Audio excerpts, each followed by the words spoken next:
Si tienes un amigo, regálale un pez, pero si de verdad lo aprecias, enséñale a pescar. Así cuando te piden sugerencias, son los peces que cada cual tiene que obtener por sí mismo. Es imprescindible conocer el mecanismo de los movimientos de alza y descenso bursátiles para decidir si se tiene que comprar, vender o no hacer nada.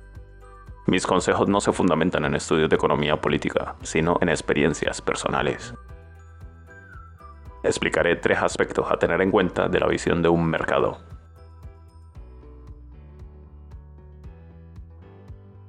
¿Tienen las instituciones financieras interés en que este buen aspecto no se deteriore?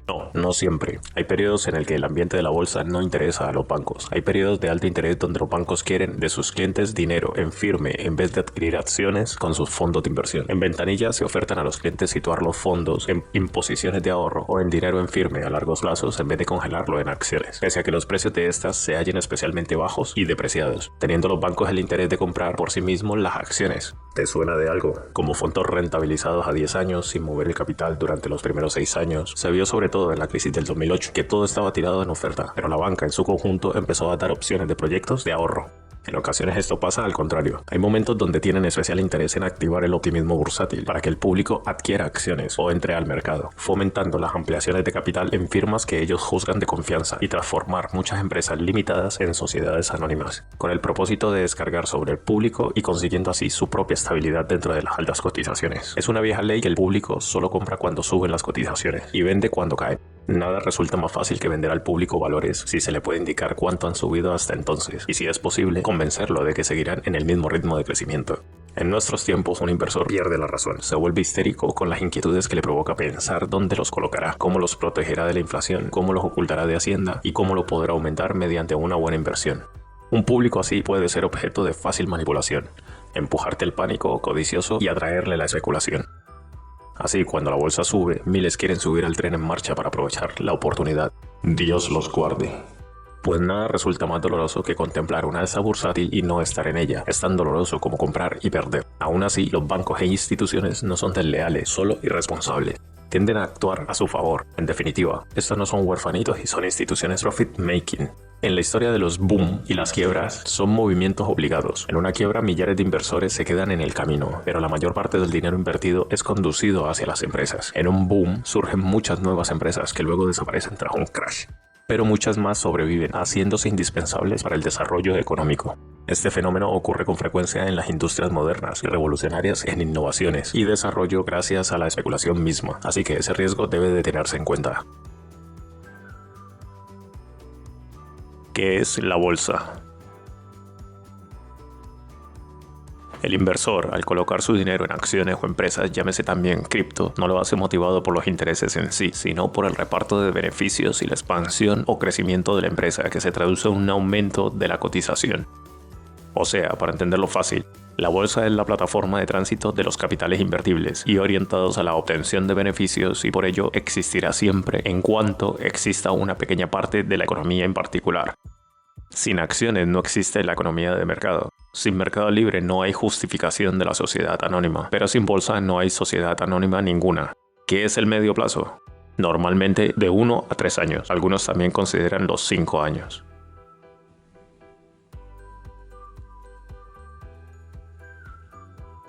La psicología del público inversor no es decisiva a largo plazo. El desarrollo de los intereses también es imprevisible a largo plazo. Así, antes de estallar la guerra en 1939, tras el Pacto de Múnich y la desmembración de Checoslovaquia con la promesa de Hitler de 1000 años de paz, el primer ministro británico Chamberlain le reprochó duramente a un miembro del Parlamento que no tenía fundamento alguno para dudar de las promesas del señor Hitler, ya que la paz estaba asegurada. Todo estaba bien. El 15 de marzo llegó el Führer y ocupó Checoslovaquia y la pequeña Praga. Entonces Chamberlain volvió a comparecer y dijo que le dolió el hecho de que Hitler había roto su palabra, y si atacaba Danzig o Polonia, Gran Bretaña atacaría con todas sus fuerzas. Aquí fue cuando las bolsas se debilitaron. Esta tendencia persistió por meses. Miedo a la guerra cada vez mayor hacía que vendieran lentamente y hacer una reserva de efectivo para hacer frente a las eventualidades. El 23 de agosto sale el pacto germano-ruso y dejan la sensación de querer repartirse a Polonia. La bolsa siguió cayendo y se temía lo peor: cierre de bolsas, bancos, moratorias, etc. El 1 de septiembre se produce el ataque a Polonia y Danzig. El 3 de septiembre, la declaración de guerra de Francia e Inglaterra al gobierno alemán. Se produjo entonces la gran sorpresa. Bolsistas y líderes monetarios no hicieron nada y las cotizaciones se dispararon como un cohete. Luego vino el traslado de la bolsa de París y ya todo se fue a pique por la intensidad y duración del conflicto. Dato extra: Te familiarizarás con los gráficos de velas. Se usa para designar la forma más popular y antigua de Japón, más antiguo que el punto y figura o el de barras. Estas se enfocan más en los giros y cambios de tendencia que en la continuación. Cuando veas una tendencia alcista o bajista, considéralo una oportunidad única para posicionarte. Dentro de todo mercado alcista hay uno bajista y viceversa.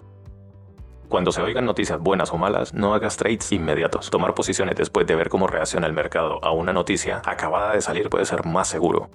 Bernard Baruch afirma que lo importante en las fluctuaciones del mercado no son los hechos, sino las acciones humanas ante estos.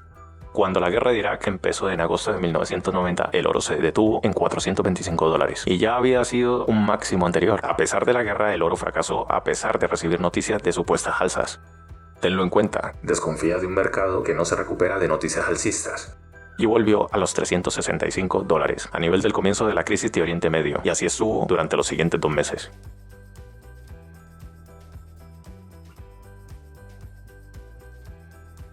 No hablar de lo que vas a hacer en el mercado.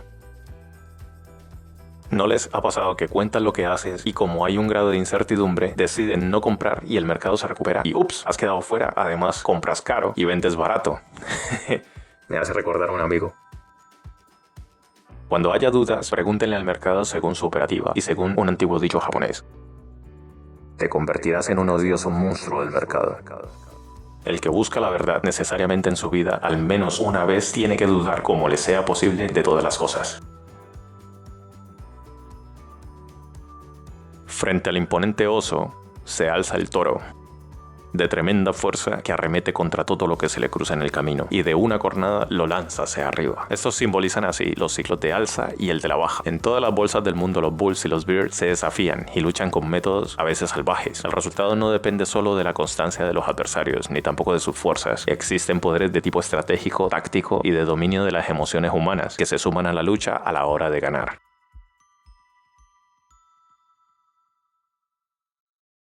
Hay un dicho oriental que nos aconseja no preocuparnos de llegar a la cumbre de la montaña, sino gozar de su camino mirando a su alrededor, para disfrutarlo sin metas. Cada momento es todo lo que hay y se debe de aprovechar espontáneamente, tal como se nos presenta, nada más. Transformarlo en una competencia es perderlo. Existen otras personas que no gozan de gran bienestar externo y no obstante logran una vida plena. Pero también hay casos de personas a quienes la falta de comodidades las vuelve resentidas y les produce una gran amargura, en tanto que a otros las comodidades a las que se han acostumbrado les producen tedio. Lo que parece estar claro es que la felicidad depende de algo interior al hombre, de su visión amable de la realidad y de la aceptación del mismo y de sus circunstancias. Los seres humanos desarrollamos nuestra vida en 3 planos.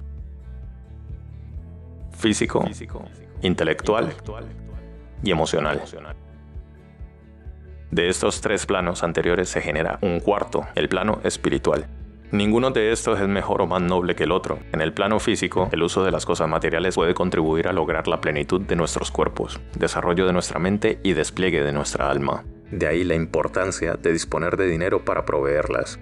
Vivir plenamente en el cuerpo significa disponer de una buena comida, ropa confortable, cálido abrigo, así como de descanso y recreación. Poder beber, comer y estar alegre cuando es oportuno no significa vivir solamente para la gratificación de los deseos, sino permitir el desarrollo pleno de las funciones e impulsos del cuerpo, siempre que se enmarque dentro de la ética de no dañar a los demás. El plano intelectual. Vivir plenamente significa tener acceso a la cultura, disponer de buenos libros, de tiempo para estudiarlos, oportunidades para viajar a tierras lejanas, observar otras culturas, conocer a otras personas y lo más importante, tener una compañía intelectual. Esto se desarrolla o también se refleja en la pareja, en los proyectos de vida para sí mismos y su descendencia. Para vivir plenamente el plano espiritual es necesario tener mucho amor, es necesario aprender a sentir el mundo exterior y a sentirse uno mismo. La mayor felicidad reside en entregarnos y en el dar a los que amamos. El amor encuentra su expresión espontánea y natural en el acto de dar. La relación con el dinero suele no ser fácil. El individuo que tiene un capital a su disposición tiene grandes posibilidades porque se le abre un horizonte de opciones que puede evaluar para luego elegir la más conveniente.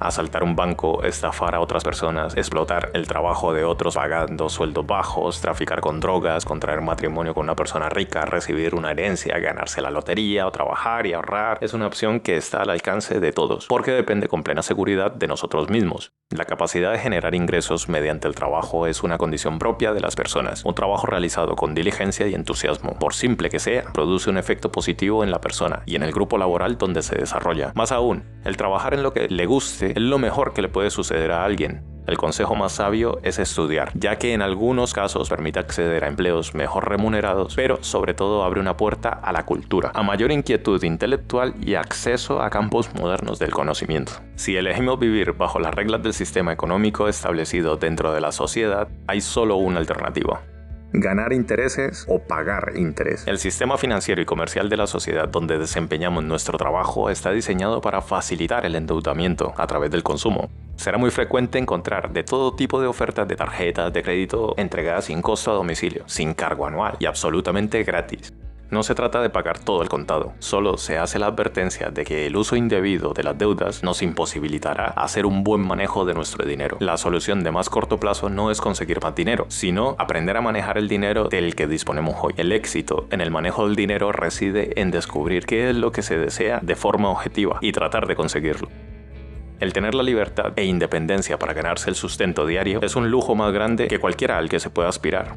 Desde el punto de vista práctico, en el plano físico de nuestra realidad, es imposible arreglársela sin dinero. La publicidad nos incita a una búsqueda insaciable de nuevos bienes, nuevas experiencias, nuevos símbolos de estatus y éxito. Nos bombardean con avisos intentando convencernos de que, de no tener lo último, lo más avanzado, es equivalente a ser un desgraciado o desfasado.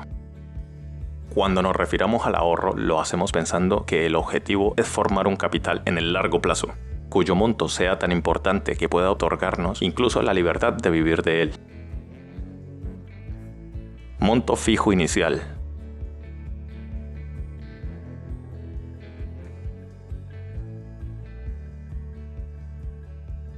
Monto de ahorro en cuotas mensuales.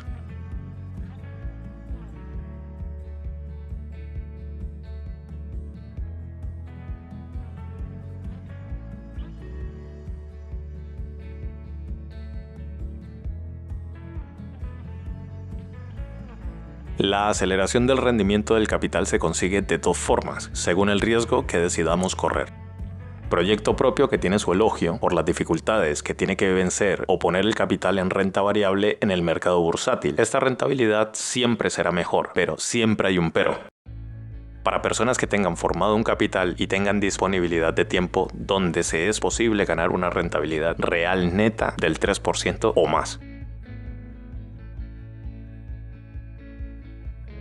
La bolsa y los diferentes mercados. Es el punto de encuentro de la oferta y la demanda de capitales, inversionistas buscando rendimientos versus sociedades de títulos de propiedad, participaciones, títulos de créditos o criptomoneda, inclusive tokens. Asimismo, la creación o ampliación de una empresa requiere el aporte de capitales a plazo definido, no exigible a través de la emisión de acciones. En las criptos es equivalente a aumentar el supply, o cuando participas por gobernanza y se decide hacer un hard fork o sufre un hard fork obligado, por ejemplo, Bitcoin Cash, Bitcoin Unlimited, Ethereum, que le pasó con Ethereum Classic. Los hard forks de la blockchain son una parte importante de la historia de las criptomonedas. Han ayudado a expandir el mundo de las criptos al tiempo que refuerza la eficiencia. Los hard forks mencionados anteriormente son los más importantes en la historia. Para muchos, la bolsa es un Monte Carlo sin música, un casino en el cual uno se puede jugar en una tarde una importante suma de dinero en medio del ajetreo, pero para los especuladores concienzudos no es un juego de azar.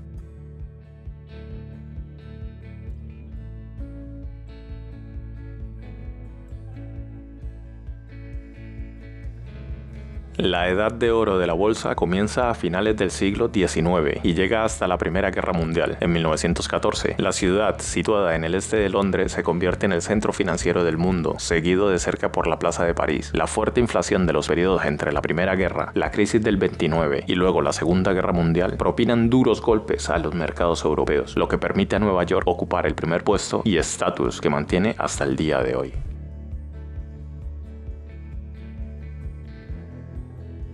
Las principales plazas financieras mundiales.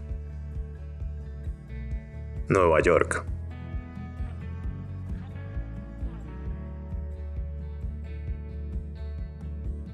Tokio.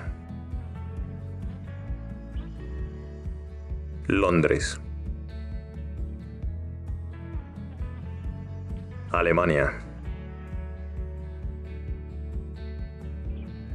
Suiza.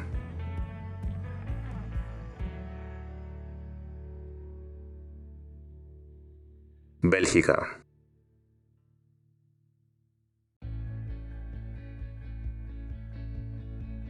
Luxemburgo.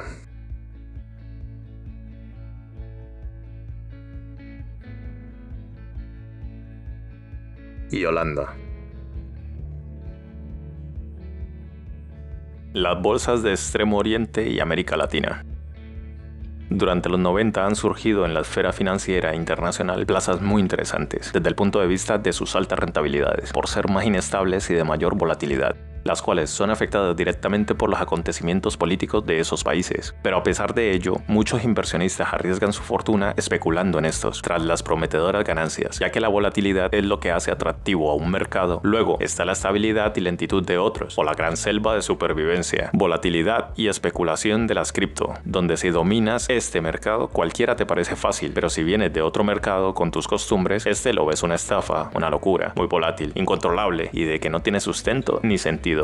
Entre los países de estos continentes destacan las bolsas de Hong Kong, Seúl, Bangkok, Extremo Oriente, Chile, Brasil, Perú, Argentina y México en América Latina. ¿Cómo funciona la bolsa? La primera impresión que obtiene un observador principiante de la bolsa es que se trata de un juego del más puro azar y buena suerte. Afortunadamente, este juego social está gobernado por la naturaleza del comportamiento humano, por decisiones tomadas en base a las emociones que se producen frente a la ambición por ganar mucho rápidamente o frente al pánico de sufrir grandes pérdidas de forma inesperada. Lo anterior hace que definitivamente no sea un juego de azar y esté gobernado por el equilibrio de la oferta y la demanda a lo largo de las evoluciones del precio durante sus ciclos. La rentabilidad histórica de la bolsa, como puede demostrarse, es mucho mayor que la rentabilidad del sistema financiero, pero tiene el inconveniente de estar caracterizada por ciclos formados por momentos de gran auge seguidos luego de grandes catástrofes. Boom y crash, bullish y bearish son términos inseparables. El uno no puede existir sin el otro. Amparado bajo el ambiente del auge va creciendo cómodamente el boom. Ya al final del periodo, la situación parece un globo a punto de reventar y bastará cualquier acontecimiento para desatar de modo fatal el crash, la catástrofe esperada por todos. Una de las leyes de la historia de la bolsa es que no se produce nunca una catástrofe bursátil de gran nivel que no haya sido precedida de un periodo de gran auge excepcional y que no existe un boom que no termine en un crash. Para comprender la bolsa en su conjunto hay que conocer el mecanismo de los movimientos al alza y a la baja, los bulls and bears. Cómo se producen los ciclos, cómo se desarrollan y cómo llegan a su maduración. De acuerdo a la lógica de la bolsa, no puede considerarse como un axioma que las acciones buenas suben y las que no lo son bajan. Tampoco puede considerarse como axioma el que todas las acciones bajan de precio cuando la situación económica es mala y que cuando es buena tienden a subir. El juego de la bolsa es un remate de expectativas futuras del comportamiento de las empresas y el precio de la acción no es más que el reflejo, entre otros factores, del valor esperado de las empresas que ellas representan. Por lo tanto, el valor de las acciones estará afectado por la apreciación y el sentimiento que tenga el público, el cual muchas veces no es estrictamente racional y se deja llevar por euforias y depresiones típicas del comportamiento humano. La bolsa es un fenómeno social en el cual participan fuertemente las emociones. Al momento del remate de las acciones, los individuos se sumarán a la euforia del alza, impulsándolas más arriba aún de su verdadero valor, o se sumarán al pánico de venta para ponerse a salvo frente a una caída del precio, acelerando aún más su caída. Siempre tras la euforia llega el desencanto. Los sociólogos han realizado intentos ingeniosos de reproducir las condiciones del comportamiento de una multitud en un laboratorio, con fines de investigación, pero difícilmente han podido ser logrados. A pesar de ello, la bolsa es quizás el mejor laboratorio que se puede encontrar en forma natural para observar el comportamiento colectivo humano. Los sociólogos Milgram y Tosh definen el comportamiento colectivo como aquel que se origina espontáneamente. Es relativamente poco organizado, bastante impredecible, sin plan en su curso de desarrollo y depende de la estimulación mutua de los participantes. Una de las formulaciones teóricas acerca del comportamiento colectivo es la teoría de la convergencia y por otra parte la teoría del contagio, que nos habla de una diseminación relativamente rápida, involuntaria y no racional de un estado de ánimo, impulso o forma de conducta. Comportamiento colectivo conocido como efecto manada. La forma de reaccionar de los individuos ha sido siempre predecible frente a la ambición y al miedo de la bancarrota. El mercado asume que el público o la masa seguirá comportándose de la misma forma como lo ha hecho siempre, de acuerdo a su naturaleza intrínseca. Desafío de los mercados. Historias de acciones que valían centavos algunos años atrás y ahora se cotizan en varias decenas de veces su valor original. Fuera de ser estos casos anecdóticos, la probabilidad de descubrir una de esas acciones y perseverar en mantenerlas hasta que desplieguen su potencial valor es realmente mínimo. Como inversionista principiante, uno desea acciones seguras y de rentabilidad moderada. Es muy fácil dejarse tentar por las acciones que compra la mayoría de las personas. El problema es que las acciones tan populares generalmente están sobrecompradas o caras, debido a la gran demanda del público y de los inversionistas institucionales. Generalmente los datos que uno escucha no pueden ser chequeados. La información puede ser sesgada, exagerada o lo peor de todo, completamente falsa. La probabilidad que el precio ya tenga reflejado el impacto de este dato es mayor. Por último, la persona que pasa el dato puede estar interesada en causar un movimiento de precio de esa acción para sacar ventaja personal. Cuidado con gente de Twitter y esos que dicen que saben que van a hacer un POM por 100.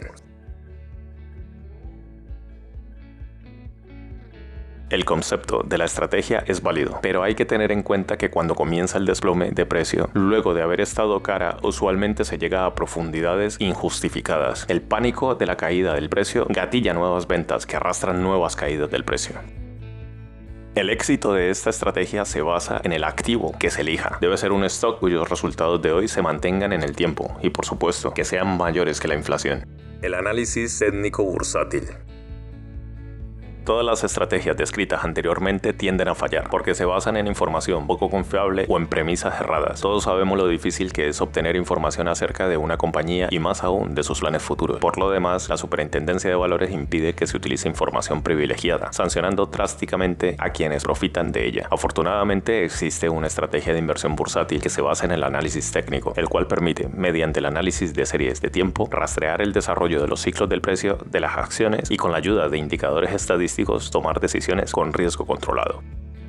En las criptomonedas hay un cambio de paradigma que pocos tienen en cuenta y es que ellos te dan un white paper que debes de leer e investigar para ver la hoja de ruta del proyecto y así saber sus tiempos, distribuciones, objetivos, desarrollos, conocer el equipo. Hay mucha más información antes de invertir en este proyecto, de ahí que este tipo de análisis te ayude, pero es muy difícil que solo con él sea supremamente efectivo. Yo he desarrollado cierta habilidad para hacerlo, pero créeme que no todo el mundo la tiene. Haz la prueba con un amigo y pon un gráfico enfrente y ambos verán cosas distintas. 2 escuelas para analizar.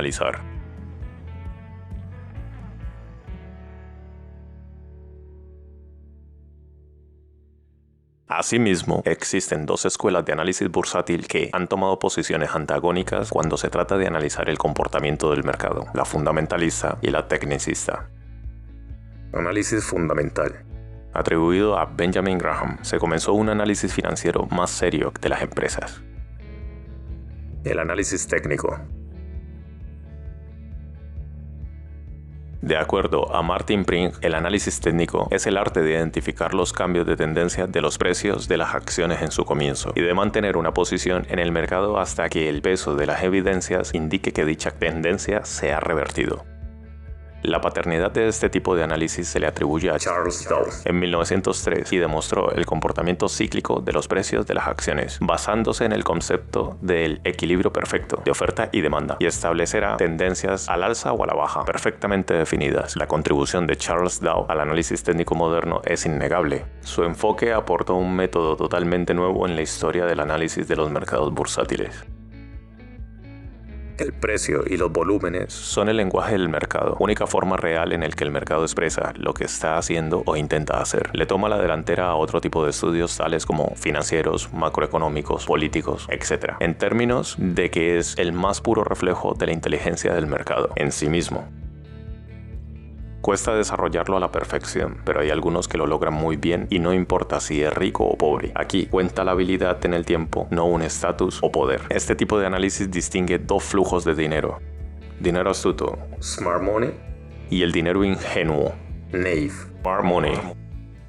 Puede disimular sus intenciones, pero no esconderlas por medio del precio, volumen e indicador técnico. Y esta no es una gente misteriosa. Este grupo astuto lo conforma gente que va rotando y no tiene importancia conocerlo, pero es el grupo que entiende correctamente el mercado. Hoy en día el análisis técnico es ya aceptado como un área de estudios bursátiles en la mayoría de las universidades norteamericanas y corredores de bolsa. En los mercados desarrollados rara vez se realizan grandes inversiones sin revisar antes el ambiente del análisis técnico. Aún así, a pesar de esta aceptación sin discusión de su validez, el número de personas que lleva a cabo con éxito el tipo de análisis permanece relativamente bajo y la mayoría se escuda en que no sirve por sí solo.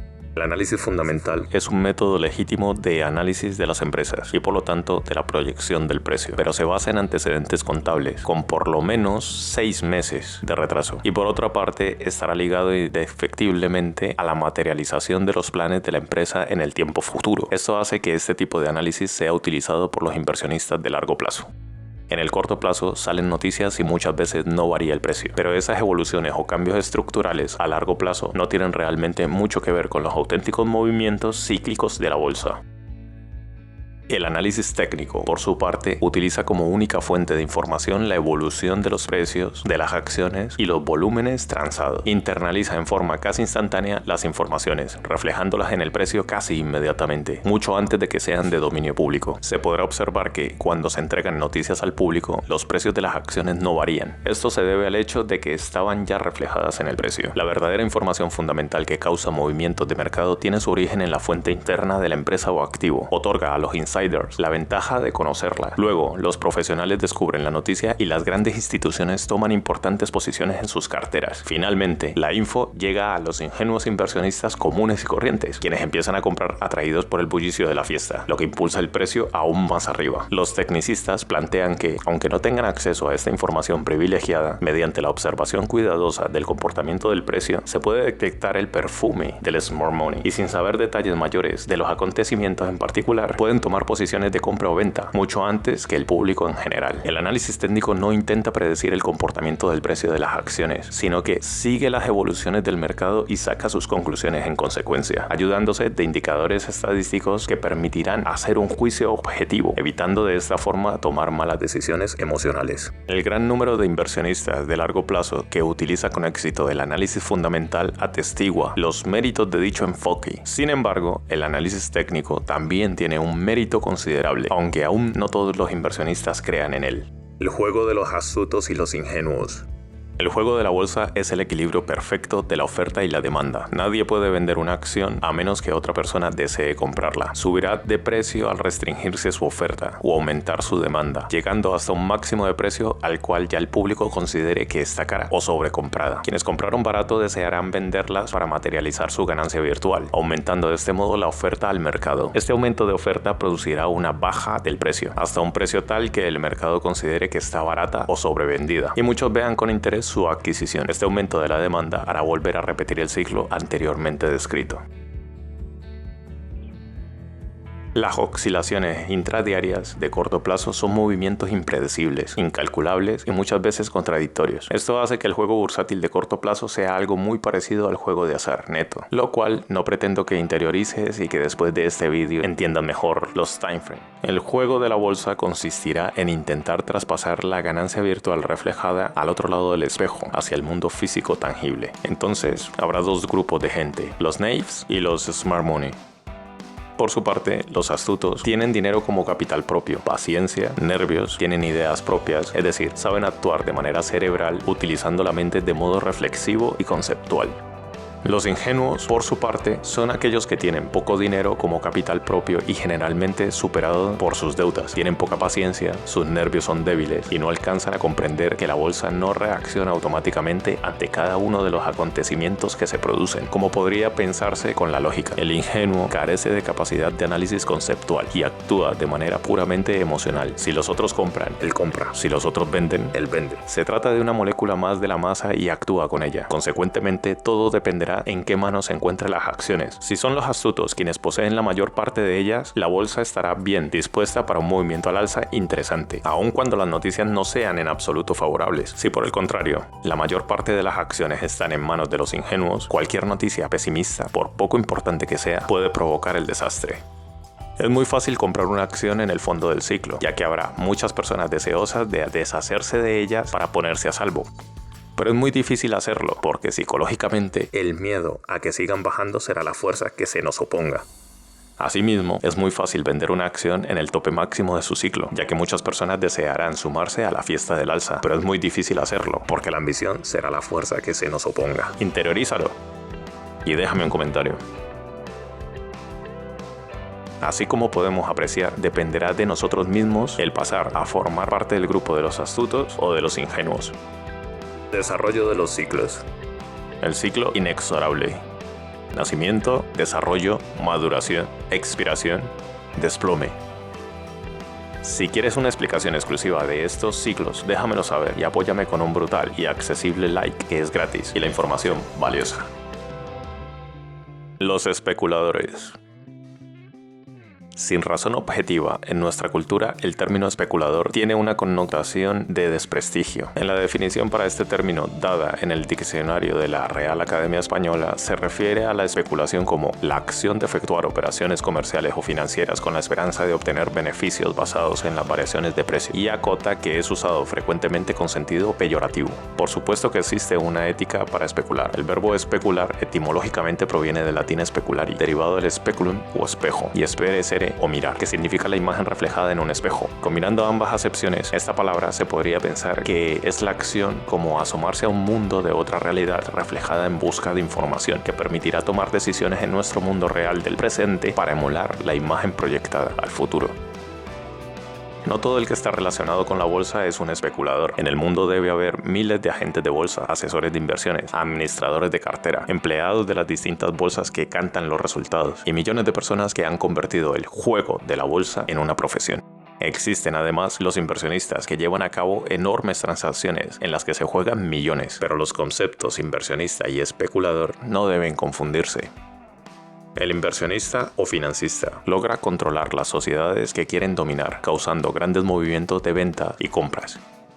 El especulador, por su parte, es un espectador pasivo, pendiente a los movimientos de los cuales intenta beneficiarse. El especulador reflexiona sumido en sí mismo y medita sus movimientos alejado del mundanal ruido. Normalmente trabaja solo, no tiene jefe ni empleados, puede disponer de su tiempo con total libertad, a su vez que tiene que habituarse a estar en un permanente estado de alerta para interpretar la tendencia. El especulador es criticado porque toma de otros sus ganancias, pero analizando la situación y a modo de reivindicar su fama, solo perjudica a los que quieren vender sus acciones, habiéndolas comprado a precios más altos. Los que lo hacen al alza no perjudican a ninguno al vender o comprar. Por otro lado, deberá tenerse presente que las reglas son iguales para todos, y astuto o ingenuo pagará sus errores otorgándole ganancias a los demás. Esto lo hace un juego justo, por lo tanto, el aspecto fascinante del mercado es aprender a minimizar los errores. Puede decirse que el dinero ganado en la bolsa es el salario del dolor. Primero llegan los sufrimientos y solo después se gana el dinero. Solo una gran experiencia concede al espectador eso que se llama sensibilidad y tacto para apreciar una determinada situación. Hasta el especulador con más experiencia y acostumbrado a desenvolverse incluso en las más difíciles circunstancias puede equivocarse. Y yo me atrevería a decir aún más, tiene que equivocarse para poder reunir las experiencias suficientes. Un especulador del mercado que en su vida no se haya arruinado alguna vez no merece ese nombre. El especulador es como el buen jugador de póker, el cual gana mucho cuando tiene buenas cartas y cuando tiene malas pierde poco. Características que debe de tener un buen especulador. Para triunfar en la contienda bursátil, el especulador que sigue los métodos tradicionales debe de ser casi un ser excepcional. Aparte de ser un erudito en finanzas, debe de tener desarrollada la perspicacia, es decir, la capacidad de comprender la coherencia de las situaciones y poder distinguir entre lo lógico y lo ilógico de las noticias de la prensa. Tener desarrollado el sexto sentido, los años de experiencia le ayudarán de forma natural. Debe de tener paciencia y nervios templados, tener seguridad en las propias convicciones, pero en el momento preciso en que descubre el propio error, debe de ser consecuente y salirse de esa posición. Por lo tanto, el especulador moderno debe de ser un individuo informado para mantener al día su cultura general de los acontecimientos que ocurren. La característica fundamental que debe de tener el especulador moderno es la perseverancia y rigurosidad para seguir un procedimiento en forma sistemática y no violar las reglas establecidas, con impulsos emocionales o corazonadas de último momento. En lo que a mí respecta, he perdido la costumbre de hablar con los demás sobre ello. Prefiero decidir a solas, lo más lejos de aquel ambiente bullicioso movido por reacciones emocionales, comentarios o alejarme de gente que no sabe nada del tema y mucho menos que critican. Por lo tanto, este es un trabajo apasionante y de mejora constante, pero bastante solitario y mentalmente tienes que ser fuerte. Reglas básicas.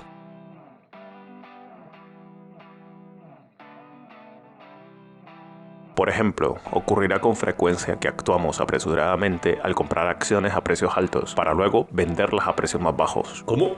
Un jugador efectivo y con práctica debe de dejar que continúe la racha cuando va ganando y retirarse en cuanto comienza a perder. El error imperdonable que comete la mayor parte de los jugadores de la bolsa consiste en limitar las ganancias y como contraparte dejar que las pérdidas aumenten. Estas reglas son continuamente rotas por aficionados como por profesionales. Sabemos de sobra cuáles son las reglas para ganar en este juego, pero ¿qué nos empuja a violarlas y exponer el capital a un gran riesgo?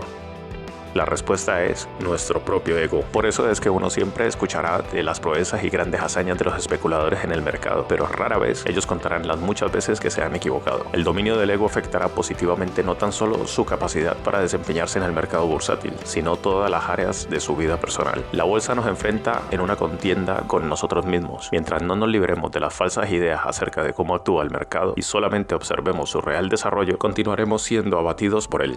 Los especuladores que se adopten este estilo podrán lograr deshacerse de su ego y ser libres, ya que no tendrán reputación alguna que defender. Ellos harán lo que el mercado les indique que hagan. Es fácil de decir, difícil de lograr, pero no imposible.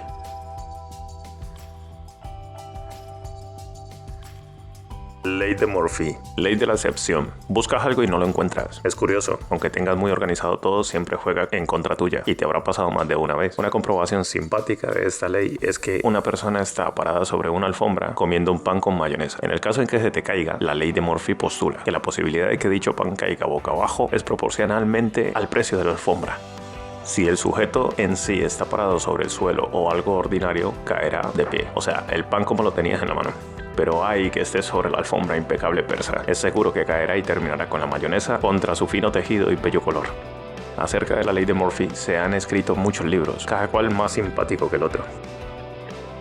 En el mercado no se le debe de dar la oportunidad de que esto pase, ya que inexorablemente va a producirse siempre el mayor perjuicio mental. El precio bajará cuando compras, y como quieres ganar en un tiempo determinado, el precio seguirá bajando hasta cuando necesites el dinero. En ese momento que no aguantas más y necesitas el dinero, vendes, y el precio, alegre y caprichosamente, comenzará su carrera ascendente. Los mortales como nosotros no podemos evitar preguntarnos, ¿será posible que la decisión de compra o venta que hice yo afecte al mercado?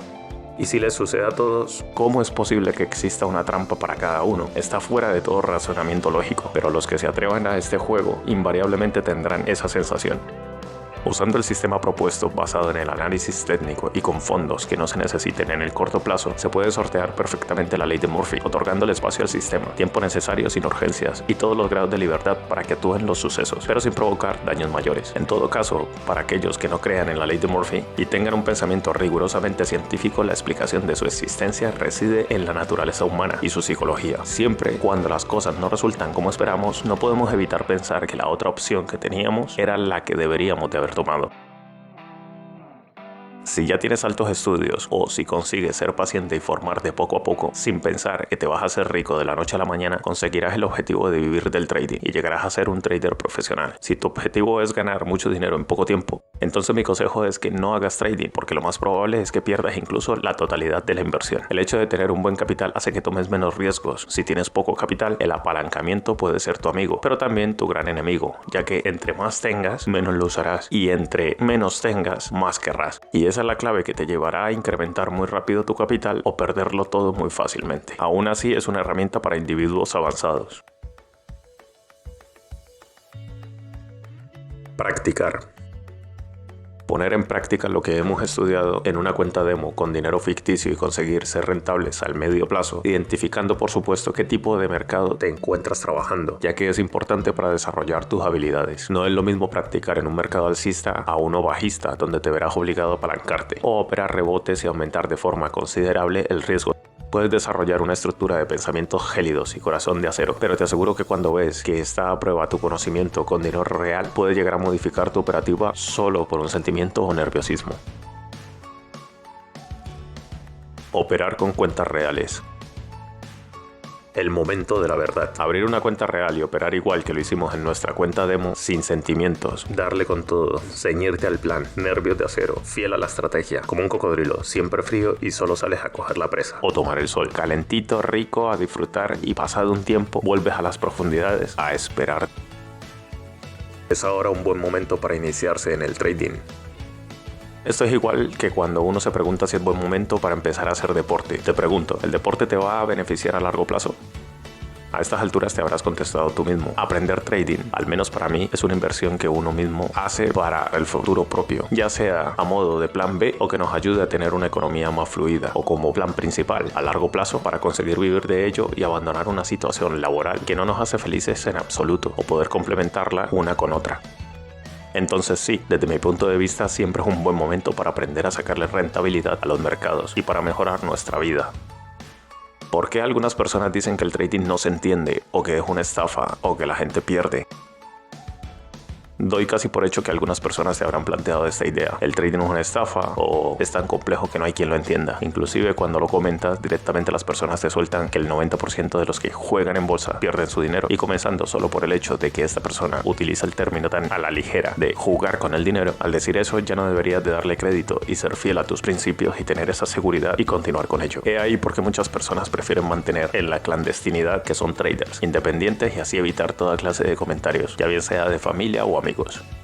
Muchas veces pagar un dinero por formarte y dedicar mucho tiempo a ello a la vez que ahorras tiempo y dinero, valga la redundancia, para luego saber manejarte en los mercados, aunque siga habiendo riesgo de perder, no es una estafa, es una carrera.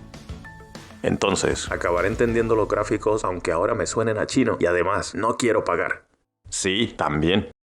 Pero nunca debes de bajar la dedicación y siempre dar lo mejor de ti, ya que lo que estás haciendo por ti mismo en todo momento, ya sea en la comodidad de tu cuarto, casa o trabajo, dependiendo de cuál sea o dónde, aunque no te fijes, ya tienes distracciones.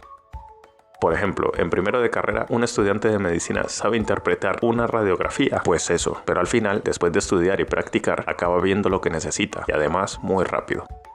Pues al trader le pasa lo mismo. Al principio no sabrás qué significan tantas barras y números, pero con esfuerzo y con práctica lo acabarás interpretando casi instintivamente. Es cuestión de acostumbrar el ojo y habituarse. Lograrás una estrategia pulida y sabrás discernir inclusive fundamentales sensacionalistas. Recalco, pon mucho interés en formarte en análisis técnico, psicotrading y con un mentor que te lleve y te inspire confianza, que puedas aplicar estos conocimientos de forma práctica en una demo hasta que lo domines y hagas a tus ojos los diferentes patrones que se forman. Habrá quien te diga sobre el trading algorítmico, que requiere estar menos pendiente del mercado, ya que los mecanismos son automáticos y casi instantáneos, eliminando las sensaciones y sentimientos, pero una mala configuración puede ser también el fracaso. Con el tiempo lo explicaré en otro vídeo, déjamelo saber en los comentarios. También está el copy trading, el cual copias operaciones de otros traders según la plataforma en que estés. Es una opción válida, pero no incide directamente en ti y es alguien más quien gestiona una o varias operaciones de forma momentánea a cambio de una pequeña tarifa como compensación. Debes evitar las manías, malas prácticas y errores de novato que vienen de serie arrastradas de una formación pobre o mal enfocada, pensamientos o creencias infundadas por nervios o por la propia psique de cada cual. Solo así, partiendo de cero y aprendiendo de tus errores, siendo guiado o haciendo un backtesting, podrás ser rentable. De ahí que para ir al mercado haya dos fases muy marcadas. Asimílalo como si fuera artes marciales. Mucho entrenamiento volviendo los movimientos naturales, acostumbrarte a los posibles drawdown que te vengan. Tu misma mente te dirá el factor de aversión al riesgo. Al ver tu progreso cogerás más confianza en ti junto con una mentalidad diferente, ya que quieras o no, irás cambiando. El mercado te enseña cosas que ningún libro te va a preparar o llegar a saber. Debes contar con todas las herramientas y conocimientos de tu mentor o estudio propio. Luego, desarrollarte como trader en el área y time frames que más te interesen. Hay traders conservadores de pocas entradas al año. Otros tienen un perfil moderado. Y si eres agresivo, entonces buscarás un rendimiento diario o intradiario. ¿Qué debe aprender un buen trader? Si has estado atento lo deberías de saber porque ya te lo dije de forma explícita. Queda estudiar un buen trader. Como nadie suele querer ser trader desde pequeño, puede costar encontrar estímulos académicos que faciliten la formación de todo aquel que se quiera dedicar al análisis y a la inversión en los activos financieros. En la escuela te enseñan las bases básicas culturales y de conocimientos que el sistema cree conveniente, pero no te enseñan a enfocarte en una carrera, a pulir habilidades, a despertar el instinto inversor o de ahorro. No te enseñan los sistemas políticos ni financieros. Este contexto va a durar incluso hasta prácticamente la llegada de la enseñanza universitaria a nuestras vidas. Es entonces cuando ya comienza a aparecer algunas posibilidades de preparación de este tipo en el horizonte. ¿Una carrera universitaria en economía me puede ayudar? Sí, pero no es imprescindible. ¿Por qué practicar el trading? El trading parece fácil a primera vista. Un novato puede entrar en el mercado con cautela, ganar algunas veces y creerse un genio e invencible. Entonces comienza a asumir riesgos absurdos y teniendo grandes pérdidas. El trading ofrece muchas oportunidades de ganar mucho dinero en muy poco tiempo. Para muchos, el dinero representa libertad, a pesar de que a menudo no sepa qué hacer con él. Si sabe practicar el trading y un recorrido verificado, puede hacerse su propio horario, vivir y trabajar donde le plazca y no tener que dar explicaciones a nadie. El trading es un juego fascinante. Ajedrez, póker, videojuegos, todo en uno. El trading atrae a las personas que aman los desafíos, amantes del riesgo y ahuyenta a los que no les gusta. Una persona normal se levanta por la mañana, va al trabajo, vuelve a casa, puede que haga deporte, cene, mira la tele y se va a dormir. Si gana algo más de dinero que de costumbre, lo pone en una cuenta de ahorro. Un trader hace horarios extraños y pone su propio capital en riesgo. Muchos traders son personas solitarias que abandonan la seguridad de la rutina y saltan al vacío de lo desconocido. Un buen trader suele ser trabajador y astuto. Esto implica también a mujeres, que sé que también las hay. Y son personas que están abiertas a nuevas ideas. Paradójicamente, como trader, el objetivo no es ganar dinero, es practicar bien el trading. Si invierte bien, el dinero es una consecuencia de segundo orden. Los traders exitosos nunca dejan de perfeccionar sus habilidades en el intento de llegar a su máximo desarrollo personal. El objetivo es estar tan centrado en practicar bien el trading y en mejorar habilidades que el dinero no influye en sus emociones. El problema de la autorrealización es que mucha gente tiene tendencias autodestructivas. Al igual que los conductores propensos a tener accidentes destruyen sus vehículos, mientras que los traders autodestructivos queman sus cuentas. Los mercados ofrecen amplias oportunidades para autosabotearse, así como para superarse. Plasmar los conflictos internos personales en los mercados puede salir muy caro. Los traders que no están en paz consigo mismos a menudo intentan cumplir deseos contradictorios en los mercados. Si usted no sabe hacia dónde va, qué hace o dónde está, acabará en un lugar indeseado, devastado, llorando en posición fetal en una esquina de la casa, si es que aún le queda dinero o casa, o inclusive esperanzas. Una persona que con una cuenta de $8,000, $10,000 piensa ganarse la vida haciendo trading, se le intentará mostrar lo absurdo de su plan. En su intento desesperado por triunfar, tendría que tomar posiciones de gran tamaño, por lo que el más leve movimiento del mercado lo llevaría a la bancarrota o perder mucho capital. Y ya si hablamos en el tema cripto, la volatilidad lo destrozaría. Un trader de éxito es una persona realista, conoce sus habilidades y sus limitaciones, ve lo que está ocurriendo en los mercados y sabe cómo reaccionar. Analiza los mercados sin escatimar esfuerzos, se contempla a sí mismo y hace planes realistas. Un trader profesional no puede permitirse ilusiones. Una vez un principiante ha sufrido varias caídas y recibido algún margin call, pasa de ser un toro a una vaquilla y empieza a desarrollar ideas extrañas sobre los mercados. Los perdedores compran, venden o evitan operaciones por culpa de ideas exóticas. Son como niños que tienen miedo de pasar por un cementerio o mirar bajo la cama porque tienen miedo de los fantasmas. El ambiente sin estructura del mercado facilita que se desarrolla algún tipo de fantasía. Los perdedores dirán: he perdido porque no conozco los secretos del trading. Muchos albergan la fantasía de que los traders de éxito poseen algún tipo de conocimiento secreto. Esa fantasía ayuda a un trader desmoralizado y puede que tire de su tarjeta de crédito para comprar secretos del trading. Puede que envíe dinero a algún charlatán por un sistema de trading que nunca falla porque se ha probado con datos del pasado. Mírese casos de grupos de señales. Cuando dicho sistema se autodestruye, sacará de nuevo su tarjeta, que casi ha llegado al límite de crédito para comprar un manual científico que explica cómo dejar de perder y comenzar a ganar con la fase de la luna, viendo estrellas o incluso hallando patrones de mercado de dinosaurios, tortugas o el famoso patrón Bart Simpson. Los buenos traders son astutos, pero pocos son intelectuales. Muchos no han ido a la universidad y algunos no acabaron la educación secundaria. A menudo, gente inteligente y trabajadora que ha tenido éxito en sus carreras se siente atraída hacia el trading. ¿Por qué fracasan con tanta frecuencia? Lo que diferencia a los ganadores de los perdedores no es su inteligencia ni los secretos, y desde luego tampoco la educación recibida. Muchos perdedores opinan que tendrían éxito en el trading si tuviesen una cuenta más grande. La gente destruye sus cuentas o bien a causa de una racha de pérdidas o bien por una única operación abismalmente mala. Su mente está subdesarrollada, además de tener fantasías. El perdedor puede destruir una gran cuenta casi tan rápido como una pequeña. El problema real de los perdedores no es el tamaño de su cuenta, sino operar más allá de sus posibilidades y una mala gestión del capital. Toman riesgos demasiado grandes para el tamaño de sus cuentas, sea cual sea el tamaño de estas. No importa lo buenos que sean sus sistemas, una serie de operaciones malas seguro que los llevará a la bancarrota. Considerarse a sí mismos infracapitalizados es una manera de evadir la realidad para evitar dos verdades dolorosas: una mala gestión de capital y su falta de disciplina. Las cualidades que todo trader o buen inversor debe de tener. El trader se hace, no se nace, pero es indudable que si deseas que tus inversiones en bolsa sean un éxito, deberás de conocer, entre otras cosas, las cualidades que debes de cultivar para ser un buen trader y también tus capacidades personales de asimilación. ¿Qué debe de aprender un buen trader? Puede costar encontrar estímulos que faciliten la formación de todo aquel que se quiera dedicar al análisis y a la inversión en los mercados bursátiles, pero sin duda alguna, la forma de ganar es la gestión de riesgo para cuidar el capital. Vamos a ver qué cualidades ha de tener o potenciar un buen trader. En un mundo como el de los mercados financieros, si no se mantiene la cabeza fría, se pueden llegar a cometer numerosos errores. La disciplina es, por tanto, una cualidad que no debe de faltar en ningún inversor. Existen inversores que tienen esta actitud y otros que deben de aprender a adquirirla con el tiempo. El control de las emociones es vital, operando en el mercado con criterio y claridad, y que nos frene de cometer errores por culpa de las emociones. La estrategia que debe contar un inversor es fundamental. Por eso, una de las cualidades más destacadas sería la de ser estratega. Existen inversores que conocen la estrategia a utilizar, que cuentan con la habilidad especial para desarrollarlas. En la mayoría de los casos, porque han realizado un curso de trading para adquirir esta cualidad, o bien por su larga experiencia en el mercado, porque pagar tampoco es malo y puede ahorrarte mucho tiempo. Un buen inversor de bolsa debe de saber entrar en la bolsa como si fuera uno más, siempre adaptándose a cualquier circunstancia. Los inversores con más experiencia conectan con el mercado y sienten lo que hacen o por qué se comporta como tal. Es una habilidad que permite operar teniendo en cuenta el presente sin dejarse llevar por el pasado o por deseos futuros.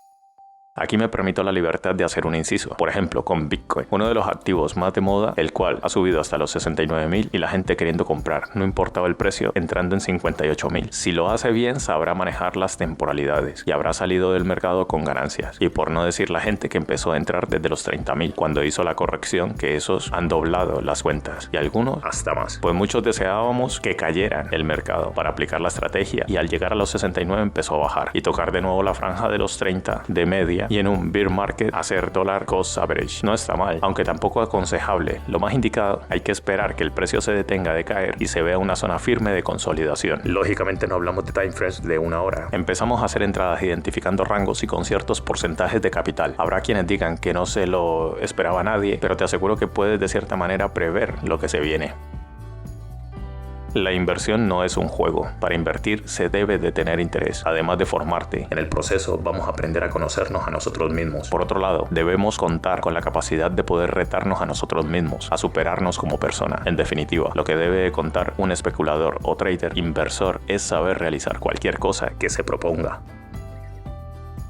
Si se quiere tener éxito en este mundo, lo primero será tomárselo en serio. Realizar apuestas en el mercado no es lo mismo que jugar a la ruleta, tirar un dado u operar según ves las velas. Por este motivo es fundamental que sepamos que somos inversores en los mercados financieros. Definirse como inversor es algo que todo trader debe de cumplir antes de lanzarse a especular o invertir en el mercado.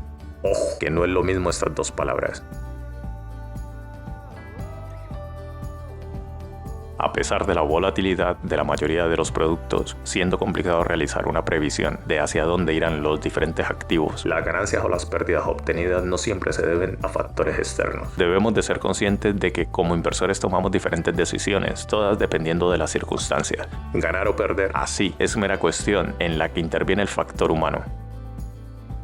Es decir, eso se refiere a ser polivalente y estar capacitado para formarse continuamente son cualidades a considerar, puesto que los mercados cambian y con ello las inversiones. Por ejemplo, las criptomonedas, las cuales pertenecen a un mercado que apenas empieza a tener recorrido como early adopters. Y asimismo tiene muchos detractores, ya bien sea por desconocimiento o porque se dejan manipular por las noticias o comentarios. Estrategias de la guerra. Los inversores deben siempre estar informados, bien sea a través de noticias o de libros de trading. Nunca deben dar por sentado que saben todo del mercado. Con el tiempo se aprende un factor y habilidad muy importante de conocimiento y el poder de discernir qué noticias son falsas o tienen un mensaje verdadero oculto, o su mensaje principal deja ver una cosa que no es y lleva esta misma un mensaje en segundo plano que lleva la verdad, pero no dicha claramente. De ahí la manipulación de los fundamentales, ya que muchos juegan al despiste y no transmiten del todo la realidad. Por último, y no menos importante, sería una de las cualidades más destacadas. Un especulador debe de ser decidido, que estaría relacionado con saber entrar y salir del mercado. Un inversor con dudas puede perder parte de las oportunidades. Los programas formativos más interesantes para dedicarte a una profesión en alza, en este clip destacaba que no es necesaria que tengan ninguna titulación universitaria para ser un buen trader. Si bien hay algunas titulaciones que pueden ayudarte a tener una base sobre las finanzas. Carreras relacionadas con las ciencias y más en concreto con las finanzas. Matemáticas, economía, empresariales o de administración. Pero lo que de verdad es importante es obtener conocimientos más específicos, con cursos que pueden llegar a combinar la formación presencial u online, y en los que sobre todo se va a poner el énfasis en la realización de prácticas que permitan familiarizarse con los mercados de inversiones de activos financieros, ya bien sea gratuitos o de pago. Un curso de bolsa puede ser un aprendizaje idóneo para un trader, efectivamente, dado que enmarca el tipo de formación específica necesaria para manejarse en los mercados financieros. Lo mismo podríamos señalar sobre un curso sobre el mercado forex, de acciones, o en su defecto, criptomonedas. Centrémonos en el entrenamiento del trader, que es inminentemente práctica. Requiere disciplina y un control de las emociones a prueba de fatigas, resignaciones, euforias o incontingencias. Esta manera de trabajar implica poner intensidad en las pruebas que se realizan en solitario. Sí, así es. Es muy solitaria esta profesión, donde te puedes pasar solo unos minutos en la mañana y no volver al mercado en días, semanas o meses, o estar todo el día detrás de la pantalla. Eso sí, experimentando, estas experiencias simulan las mismas emociones que podrías en la vida real. De lo contrario, obtendrías resultados sesgados que no te servirían como prácticas. Cuando te pongas a hacer trading, has de tener en cuenta que perder forma parte de esta actividad. Nunca se pierde, solo se aprende. De hecho, puede llegar a ser necesario para que aprendas verdaderamente lo que cuesta obtener beneficios. El trading es la forma más fácil de ganar un dinero difícil. Una de las cosas más importantes que deberás retener es que has de salvar tu cuenta a toda costa. Recuerda que si entras en quiebra, ya no habrá estrategia de trading que pueda salvarte. Por lo tanto, actúa siempre de acuerdo a la gestión del capital en tus operaciones. Asimismo, no entres en más de 4 o 5 operaciones por día, siempre y cuando seas avanzado o hayas adquirido cierta experiencia, o podrás saturar tu cartera, sobre todo cuando estés empezando. Y respecto a los consejos que recibas en los cursos, trata de concederte el tiempo suficiente para ponerlos en práctica y ver si eres capaz de asimilarlos. De nada te servirá ir cambiando de metodologías en función de las que veas en cursos distintos, o te dejas llevar porque el youtuber dijo.